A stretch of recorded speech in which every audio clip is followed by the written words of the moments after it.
What's up, guys? Mason the Brock Henderson here, and this is Elementary Season 4, Episode 9, Murder Ex Machina. Which sounds really weird because all I've heard about that movie Ex Machina is like the robot that's actually really sexy. I don't know, just strange title comparison stuff. But yeah, this was a very fun episode. Not as much of a whodunit murder mystery as the last couple weeks have been. If you won't go back and watch like the last two reviews that I did on the show, those episodes were so much fun because you could just follow along with all of it. You could easily follow the clues, easily follow the path, make your own deductions based on what's already been discovered. This one you still can, but not as much because it involves, the Russian embassy and Russian spies and all of this stuff that we don't deal with on a day-to-day basis. The past two, dealing with a little girl who's come home after being kidnapped, that's a bit more down to earth and something we can not maybe relate to, but something we can understand. Whereas this one is a bit more complex. They're hacking hacking into cars with technology, and then there's a Russian spy, and there's a war going on between Russia and Ukraine, and politics, and selling arms there. Not exactly stuff that people, like normal people, will be able to follow and make their own deductions based on. You can still follow it easy, to the point where whenever you finally see who did it, you're like, okay, I think I understand what just happened there. But yeah, it was a good episode. There are several several funny moments with Sherlock still. The humor in the show is very clever, just because they do very well representing how Sherlock would react in modern day New York, for several different things. Going to a strip club, it's hysterical because he's sitting there talking to Marcus about, well, I don't exactly come here because of the stripping and stuff like that. I understand what these women are trying to do. They're pretty much like profilers. They deduce human behavior, pick their mark, and figure out which one's going to yield the best money. And the way he explains it is very elegant, and it sounds like it's a magic trick, which is how he describes it. It's all very funny and well put together. So there's nothing that I didn't like in this episode. There are just things that I liked more than others. One of the things that has been fairly interesting for the past couple episodes, but has kind of taken a backseat to how amazing the cases were, is the stuff going on the outside. I mean, not that I don't love the characters and what they're going through, but this one really hit it home because it's Sherlock's dad, and you're slowly finding out more about him, and you find out that he's having this medical issue that he asked Joan to look into because of her background in medicine. You're just like, what's going on here? Is there something is he dying? Is there something we don't know about? And so that's kind of the thing going on in the background. One moment that just really stood out to me, because it was probably one of the funniest moments in BBC's version of Sherlock, with Benedict Cumberbatch and Martin Freeman. He goes and visits this guy that he knew back in school, and asked him how was his trip and wherever, and the guy was like, "Oh, would you deduce that because of the dirt off my pants?" Well, he didn't say it like that. They're in London, so British accent, but anyway. But Sherlock's just like, "No, I spoke to your secretary outside," and it just kind of shut him up. He's just like, "Oh," and Martin, I don't know why I said Martin Freeman. Watson is just like, "What are you talking about? You didn't talk to his secretary." He's like, "Yeah, I just wanted to make him feel stupid," and that was funny. In this one, it was kind of the opposite type of joke. Like, he calls Joan in to talk about, why was my father here? And she's just like, "Let me guess. You smell this cologne and that's how you knew." And he's just like, he was in here for 3.48 seconds and or minutes, and that's not long enough for that type of cologne to manifest itself. And she's like, how'd you know how long he was in here? I set up security cameras. It's just like, it's such a simple answer that you assume that he went through this huge deductive reasoning to figure out why is it.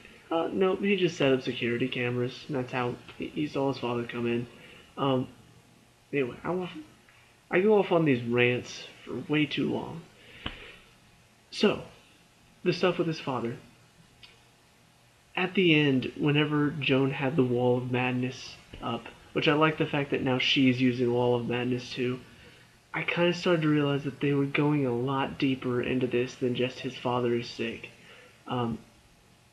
And, she points out that this woman was with him. She has a picture of him and her together.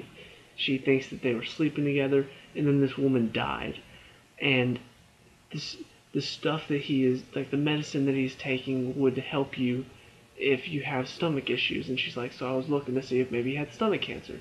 And I found this picture and found out what happened to this woman. And then there are some missing bullets.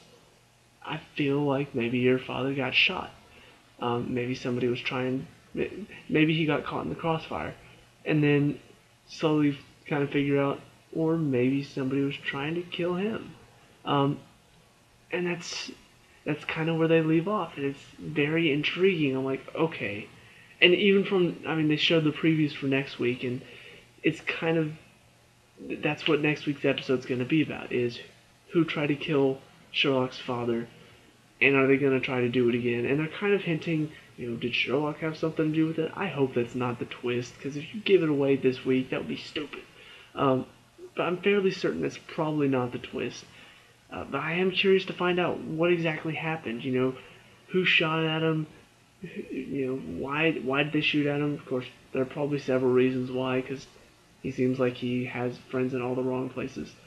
But that's where I think this show, if the case maybe falls a bit short of expectations, or maybe does not intrigue as much because it's a case like this where there's all these other different governments involved, and it's not as easy to make your own deductions on it. They still have good stuff on the outside. They keep you intrigued what's going on there. And this is really one that just grabs your attention and says, hey, Sherlock's dad got shot. Somebody tried to kill him. Tune in next week to find out what happened and why. That's intriguing, and that gets me wanting to see more. And will likely be a really good case next week too. So I'm really excited to see where they take this. Other than that, I did want to point out, because I feel like maybe I was ragging a bit too much on this case. The case itself is a good case. I want to be very clear when I say this, because I feel like I'm thinking back to what I said, and I feel like maybe I said it in a way that didn't make a good amount of sense. This is a good case, but not a case where you can make your own deductions and try to be the detective and figure it out yourself. Whereas the last 2 weeks, the cases have been, here are the clues, here are the suspects, can you figure it out? Make your own deductions type thing. So I enjoy those type of cases a bit more than the ones where I'm just kind of riding along, watching Sherlock do his thing. Not that that's not enjoyable, but I do feel like it's more fun if you're able to kind of be there alongside him and be like, I think I know what's going on. It's elementary, dear Watson. You see this and this and this and this, and the clues all add up, and there's your murderer right there. So it's just more fun that way. Whereas a case like this is more like, let's watch Sherlock do his thing and see why he is the best at what he does, which is not bad. Like I said, it's just a different type of case than we've been getting recently. So that's how I feel about the case, and the stuff on the outside definitely interesting enough, more than interesting enough, to keep me excited. And when I watch this show, first of all, Sherlock's dad is just so much fun to see because of what a charming yet intimidating figure he is. Because you see him around women and he's charming and, oh, Watson, just come join me with your. You can come and join the delicacies of food, and we can just sit down and eat together. And then all of a sudden, like, he has the moments like earlier in the season where he's like shrouded in darkness, and he's just like, I don't know why you want to look into this anymore. And it's just like, I don't want to mess with you right now. So it's always fun to see Sherlock's dad in, and throwing it in this episode really did work because the case maybe was not as intriguing as being able to solve it myself. Or not that I'm not a great detective or anything like that, but trying to solve it myself is fun. So it's not one of those type of cases. So the stuff on the outside kind of has to become a bit more important, and it did that very well.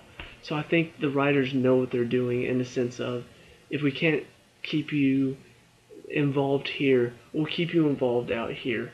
And I think that's a really clever and great way that they're doing this right now. So yeah, it's my opinion. Let me know what you think down in the comments below. Did you like it? Did you love it? Did you hate it? If you hate it, get off my channel now. Leave a like and subscribe for more elementary content, and check out my other videos. See if you like any other TV shows that I watch and review, because I do a lot.